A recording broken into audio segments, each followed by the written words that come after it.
To'yida umuman makiyaj qilmagan, oq libos kiymagan qiz bo'lmasa kerak deb o'ylasanglar adashasizlar. Qishloqdagi qizlar to'y kuni na makiyaj qilgan va na fata ko'ylak kiygan. Kelin obrazi menga qanchalik yarashishi doim qiziq bo'lgan. Shu sabab bugun men o'zimda shu narsani sinab ko'rishga qaror qildim. Bunda menga Qo'rg'ontepadagi afsona saloni yordam berdi.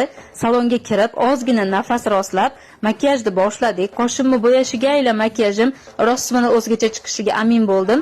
Chunki shu paytgacha salonlarga borsam, ikki xil bo'yab qo'yishardi qoshimni. O'zim kutmagan natija bo'ldi. Demak, tayyor holatda mana bu birinchi obraz, ya'ni 3 ta oq libos kiyib ko'rdim. Menga qaysi biri ko'proq yarashgan, kommentariyaga yozib ketinglar. Bugun o'zimni xuddi to'y bo'layotgan qizlardek his qildim. Demak, navbatdagi libosga o'tamiz.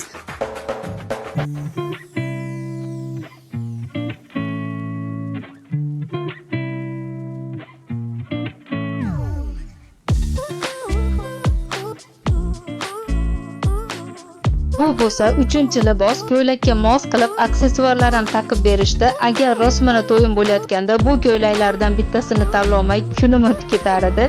Afsona salonidan eng so'nggi modeldagi to'y liboslarini topsangiz bo'ladi.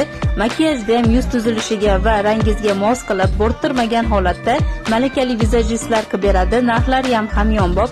Manzil Qo'rg'ontepa istirohat bog'i, shundoq yonida birinchi salon, o'sha binoning yon tarafida ikkinchi salon va asosiy katta salon Qo'rg'ontepa Eko bozor yonida joylashgan.